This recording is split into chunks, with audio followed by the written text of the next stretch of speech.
Okay, there we go. All right. So yes, 1A.7 part C. And so when you were told to work this problem, I told you to go ahead and put in zeros, 1, 2, 3, 4s, and 5s. And then after we did that, we then went to Desmos to analyze the graph. So when you're using Desmos, that's pretty big.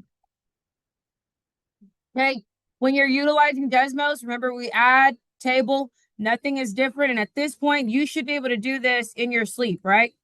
If you haven't caught on to how to use Desmos, that means every time that I've been telling you to practice it with the class, you've been refusing to practice it. You've been refusing to try.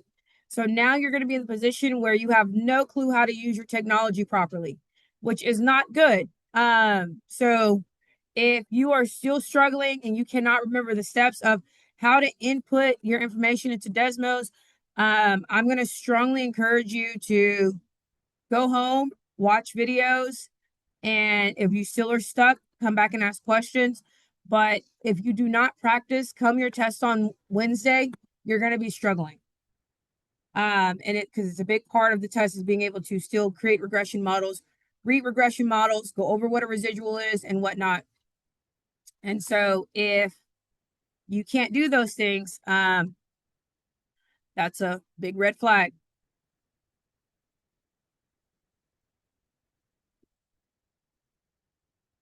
Okay, so then we put everything in.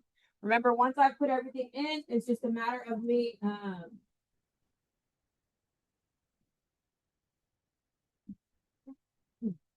it's just a matter of me adjusting my window. Thanks to all the updates, it adjusts automatically for me. I can look at this window, say, okay, I think it's a curve because it has a little bit of a curve to it to double check. I can now come up here to the regression model, click on my regression model, and it says, okay, here's the line. I can look at the line and see that it's not the world's greatest fit. I also can look at my correlation coefficient. I also can turn on the residuals and look at my residuals and see that they're not evenly scattered. They're kind of mainly below. They go up and down. And so there's a lot of things that tell me that even though I thought it may have been linear, it's not linear.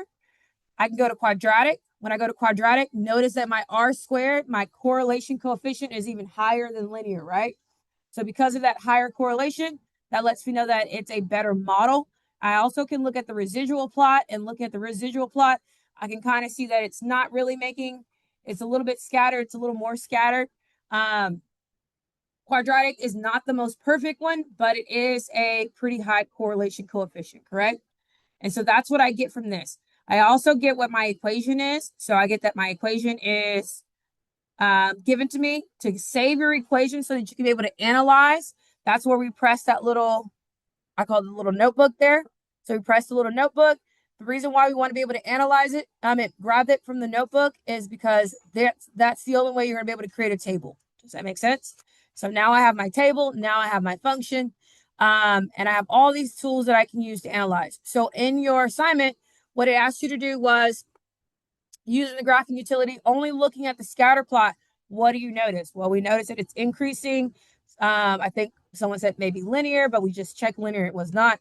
But all part A was your prediction of what you think could happen or what is happening. On part B, it says, what is your regression equation? The regression equation is given to you. It tells you this is your regression equation.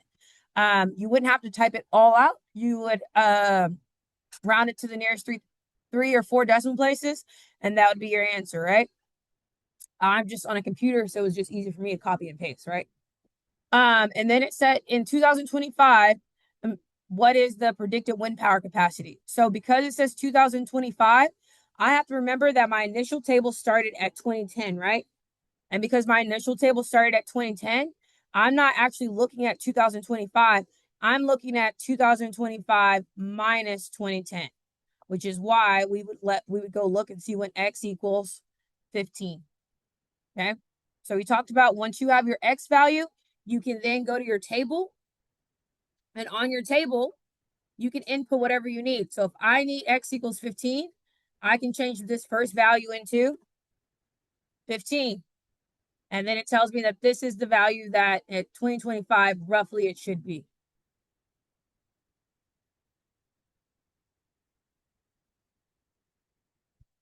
Okay, so now I have a value.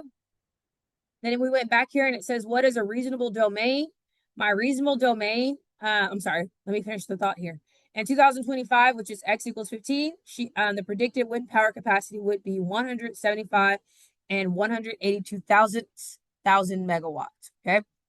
And that is me answering the question directly pertaining to the problem that was given to me. All right. Next, it says, what is the reasonable contextual domain for this scenario? Is it reasonable to assume the regression equation would yield accurate predictions far into the future? So this part is like asking you, what is the domain of the data you're given, right? Well, the domain of the data I'm given is from 2010 to 2020, right? And then when it says, when we're talking about contextual, we're asking, how far do you think this will keep going? Like, how many years can I predict? Is it going to always just keep going up and up and up and up?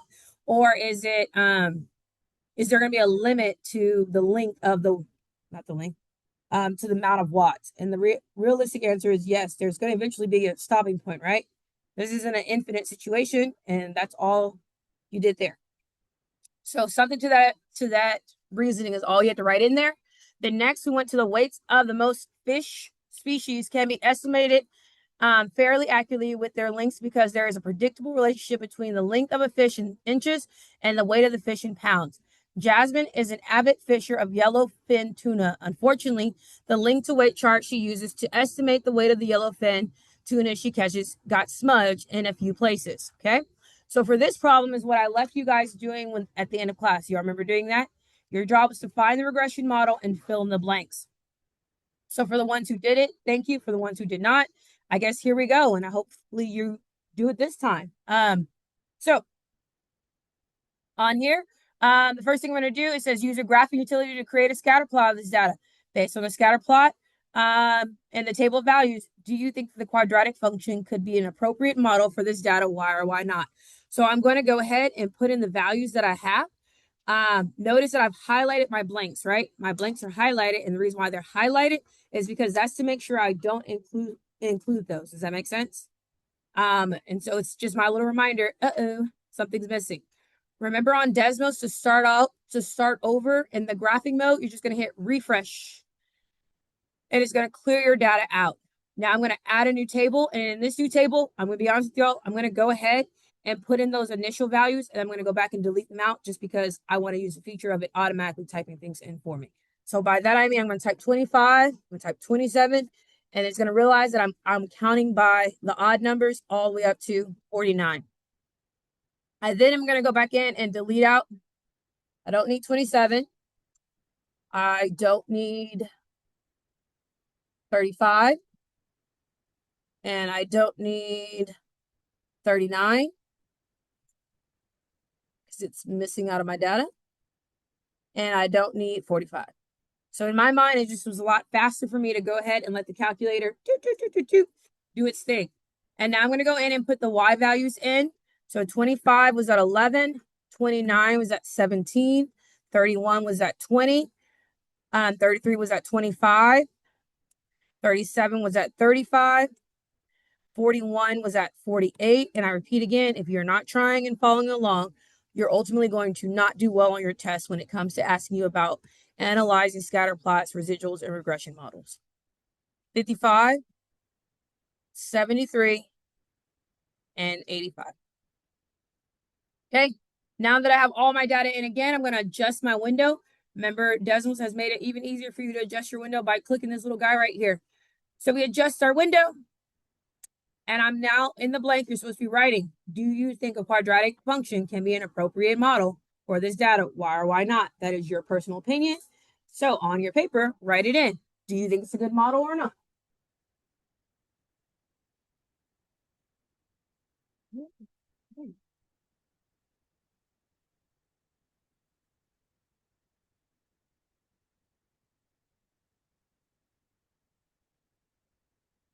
Okay. Now that you made your prediction, now it says we're going to actually go ahead and determine the quadratic regression equation for the data. Then analyze the residual plot. Does the residual plot suggest the quadratic model is appropriate? Why or why not?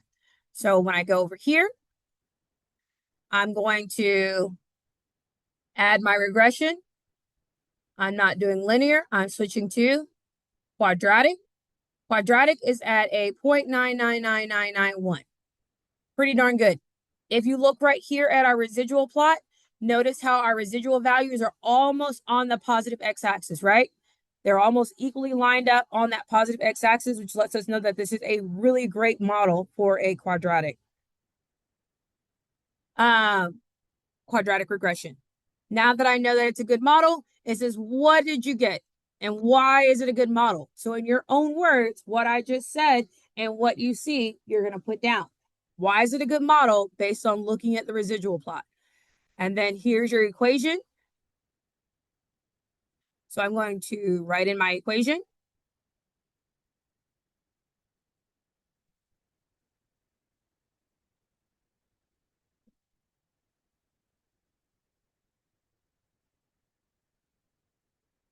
If at any point you are stuck or you need me to help you through a step, please do not hesitate to let me know. Remember, if I could read minds, I would be rich. But I can't read minds, so you have to let me know when you need my help.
All right, did we finish writing our reason down?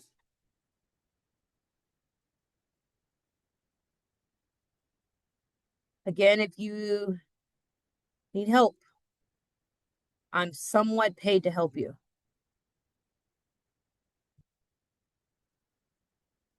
All right, so moving on to the next part, it said use the quadratic regression you determined in part B to estimate the missing values in Jasmine's chart. So we got to find all of her missing values, right? So I'm going to go back to Jasmine's chart. I forgot to highlight one of them. And no one was like, Miss Jones, you forgot a box. Thanks for helping me. Okay. So we're going to first find her missing Y values because that just means we're putting it in a table, right? So we're missing a Y value here and we're missing a Y value here, correct? Because we're missing a Y value, that means we're going to plug in the X's that we do know to find their missing Y values. So we know 27 is our X and 45 is our other X. So when I go to the table, I'm going to come over here. So I've already copied my equation down. I'm going to click on the tool, open the table, and I need to find the value of 27. And I need to find the value of what? 45, right? Not 39 yet. So these are my two missing values that I can go ahead and put in those places. Yes. Do which part again? Which, the typing or making the table? You got to be a little more specific with your words. The table. So here's like from this part or from for this. I hit the gear. The same thing we've been doing for 2.5 weeks. Okay. So we got to follow along, guys, and ask the questions initially because therefore you will learn and it'll settle in. Okay. And then you just change the values. Your tables can be manipulated. Okay. So yes, it's going to give you those 5 values, but you can put in whatever you want or need for your problem. Does that make sense? Yes. Okay. So we found our missing values. So for 27, we know that it's approximately 13 34.7. And for 45, we know it's approximately 64.6. Make sense? Okay, so I'm going to go ahead and write those down. You guys may have to remind me when I get to the page because I forgot already. All right, so for 27, what did I have? 13 point what? And then for 45, what was it? 64? 64.6. Okay. All right. So that's what happens when I'm given the X, right? The other two, we're not given the X, we're given the what? The Y values. Do we see that? So for the other two, we're given the Y values.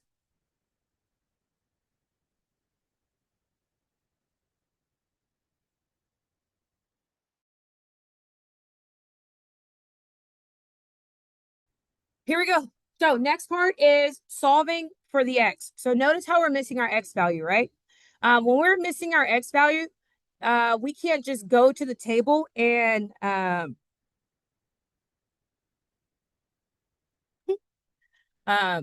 it was an accident. You can't just go to the table. So we're going to actually use y equals that value. So notice that we're given our y values. So we're going to create a intersection, a point of intersection on our graph so we can see where y equals that value. So we're looking for y equals 30 and we're looking for y equals 41. Does that make sense? Okay. So we're going to go back to our graph and we're going to come over here and we're going to type in the y value we want. We want y equals 30. Okay. So when I type in y equals 30, notice that it gives me two possible answers. One here at 5.26 and then one here at 33.32.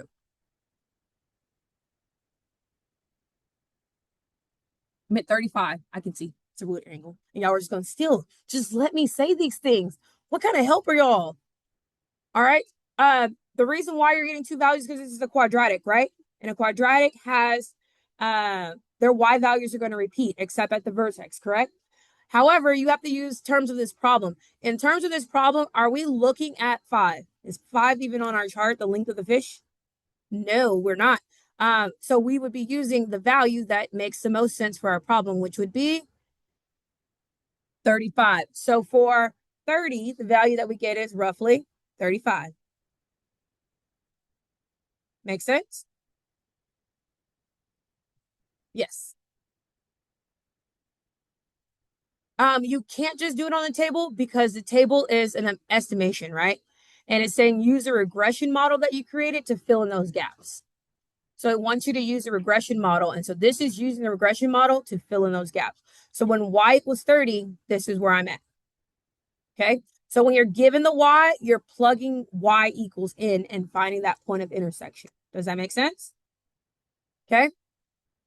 So for this case, we ended up with, I couldn't see the number. I'm going to put it here so I can say, so I can see it a little better, hopefully.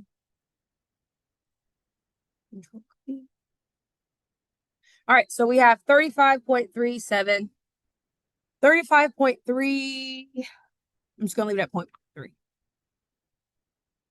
So on here, my first blank that I have, I know that I have 35.3 when it's 30. Okay, now I want you to do the same thing to find our other missing blank. Our other missing blank was at y equals 41. Okay, so what would be the input that gives me 41?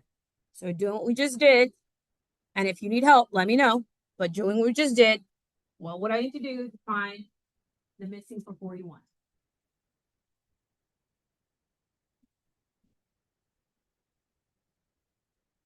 Oh, that one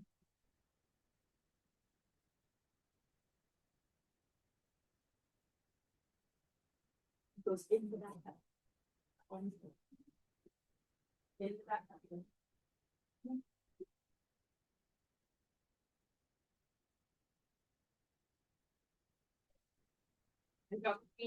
My phone was in my lunchbox. And it only came out for emergencies. Yes. Yes. You know why was it in my lunchbox? Because I left my lunchbox and my phone at home because I put my phone in my lunchbox. And I was rushing out the house. So I can get it. If it was just my lunch, it would have been fine. My phone in my lunch. I'm here all day in just in case. What are we going to come back? All right, are we good? No one needed me for 41. All right, let's talk about it. So when you did y equals 41, all you have to do is come in here, change that 31 to a 41. And again, using your math sense, I'm not using the left side, right? So going to the right side, on the right side, we have the value. This value, when I round, the 5 is going to round the 9 to 10. The 10 is going to round the 8 to a 9. So the value is approximately at 39. Yes.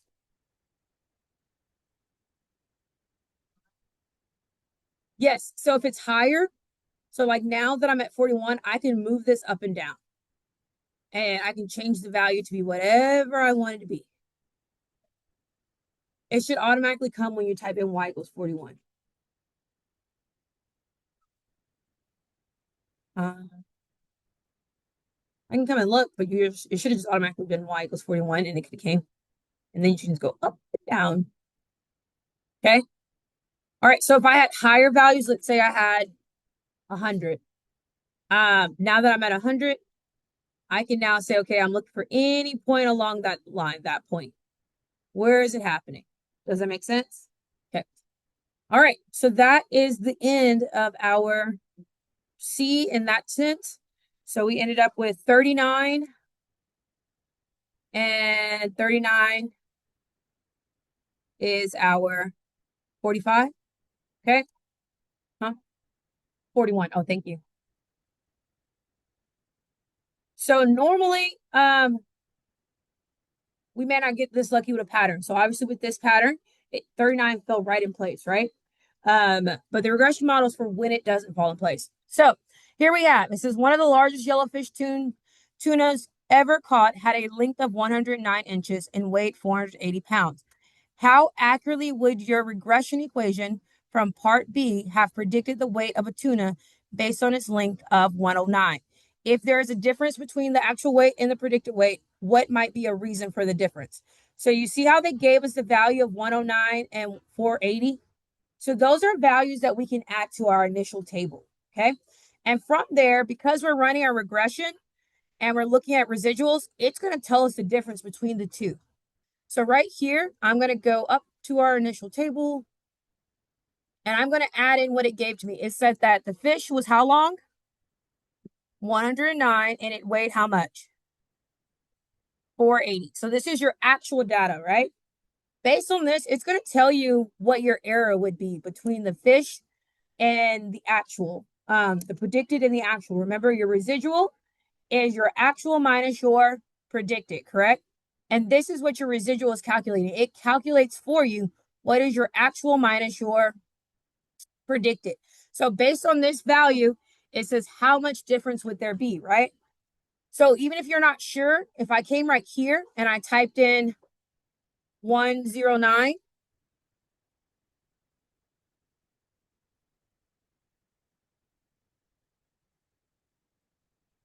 into the thing, it tells you how accurate, this is our R squared, how accurately or how much different this is going to be, how off it's going to be, if it's an overestimate, if it's an underestimate. Remember, because this is negative, we knew that it was going to be an overestimate on our part, right? A negative residual means you have an overestimate. A positive residual means you have a underestimate. I know we haven't talked about that in a few weeks, but that's where that value would come from. Okay. So when you look here, we are technically, according to this, the fish should have been how big? 717, but their fish was 480. So that makes sense that it was a no, sorry, I said that backwards. Underestimate. No, overestimate, because estimate is 717. I said it right. Negative is over. Negative is over. Negative is over. Negative is over. There we go. I've said 3 times. My brain will make sure that I'm not crazy. So negative means it was overestimate because your regression is your estimate. Your regression is your estimate. You're given, these are your facts. Does that make sense? This is what someone recorded. This is the data. This is what it is. And then this is your estimate. So that's what it means on the last question. It wants you to find the difference between the two, the actual weight and the predicted, and what might be the reason for the difference. Why do you think it's such a drastic difference between the two? Is what it's asking you. So you notice how even what did my graph even do? When I added that value, it shifted, right? It caused my whole regression model to throw off. So we're going to take that back out and we're going to just once we take that data out, notice it did what? It still stayed the same on our table, right? Because I'm following this value here. And unless I make alterations to this value, it's going to stay the same. All right. So 717 minus 480 is what, roughly? I'm not going to do it roughly. I'm just going to type in the calculator. Silly goose. So copy. Remember, residual equals your R. Your R equals your actual minus your predicted. Your actual minus your predicted. So our actual is 480 minus our predicted. And so it is an overestimate of 237.6. We'll go with that, right?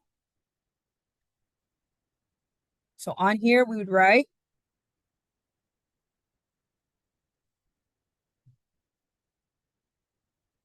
regression gives an overestimate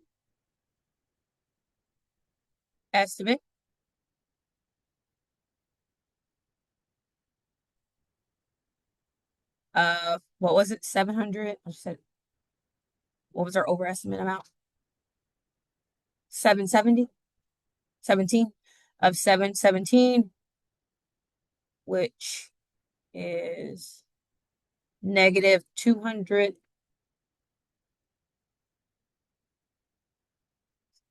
Since you guys aren't talking to me, 237.6.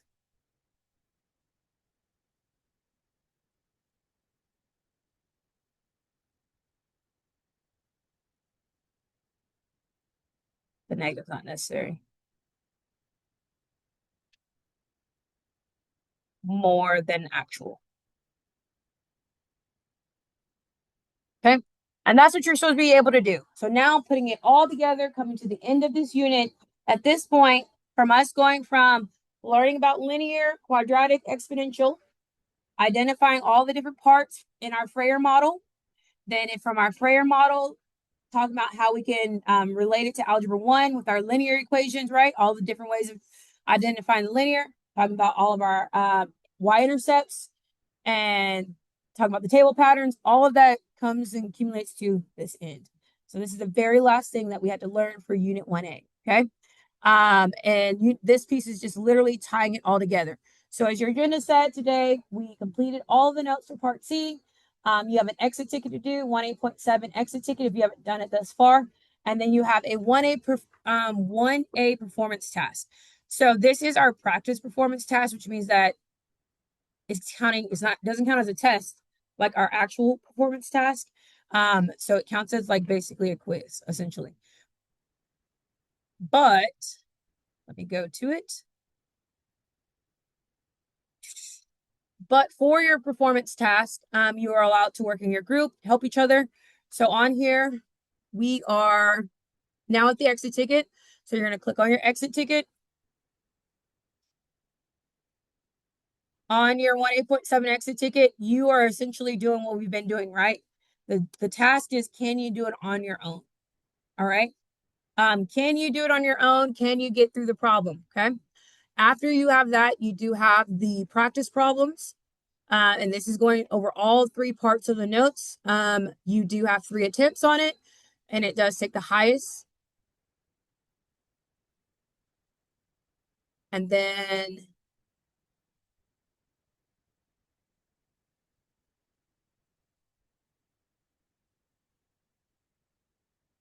many times did I post it? Okay, I'll fix that in a second. It should be the one thing.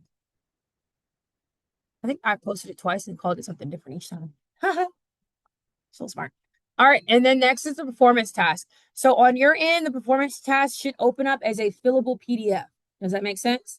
So on your end, but what you need for are these data so that you're not having to type in all of the numbers. Your Desmos is pre-inputted for you. Does that make sense?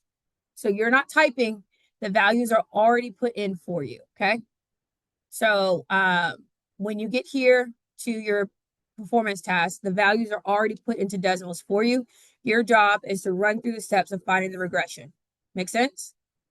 Okay. Um, and then I think that's it. So that's what we're doing for the remainder of the period. You will have time after your test on Wednesday to finish your performance task, but you will need to work on your 1A.7 assignment for homework. Okay. Um, Oh, note card. So everyone in the basket, there should be a note card that you can grab out of there. On that note card, I'm going to strongly encourage you, if you're struggling with remembering the steps, to maybe consider writing those steps out. You are allowed to make a standard size note card for your test, front and back. If you don't have the note card come Wednesday, then it is what it is. And you're going to take the test with the knowledge in your brain, right? But as you're working on your review, as you're working on your notes, as you're organizing your interactive notebook, you can use that information to compile your note card. Okay. Um, anything we've learned from here to now is free game. That's all stuff that is supposed to be on that test. Okay. On that checkpoint. So, questions, comments, concerns about what you're going to be doing for the rest of the day, rest of the period? All right. Awesome. And that is all I have for you. And go be productive.